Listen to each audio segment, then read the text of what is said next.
Hi everyone and welcome back to CADReader tutorial series. In lesson 12, we're going to keep things simple and practical. I'll show you how to use annotation tools in CADReader, including freehand, line, rectangle, and ellipse. Alright, let's jump in. First, open any drawing in CADReader, then head over to the toolbox and click freehand. And now you can draw freely on your CAD drawing. This is great for quick sketches, circling things, or just highlighting important content as you review. Now let's check out the line tool. Click line, choose your first endpoint, then click your second endpoint. Super easy. This is really helpful when you want to draw auxiliary lines to better locate certain points on the drawing. While drawing a straight line, press the Shift key to switch to orthogonal mode. That lets you draw perfectly horizontal or vertical lines. You can use this to quickly find clean intersection points, very handy when you use precision. Next up, rectangle and ellipse.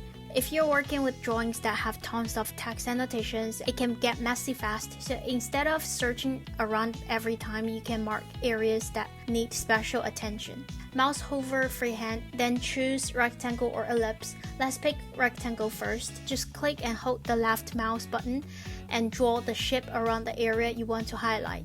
Now try ellipse, same steps. Click and hold to draw an ellipse around important content. That way, the next time you open this drawing, you'll instantly know where to focus. You can also speed things up with shortcut keys. Right-click shortcut settings, scroll to freehand, ellipse, rectangle, and line, assign keys, and click save. For example, I use E for ellipse and rec for rectangle. Now I can activate them instantly. Also, you can right-click and choose Show in Gray to locate the comments and annotations. And when you're done, you can export the drawing with all your annotations included. Just go to Open, Export, and your file is ready to view or share on any device. Whatever you're using, you can also send it directly to your colleagues or friends. Alright, that's all for this lesson. Thanks for watching, and I'll see you in the next video.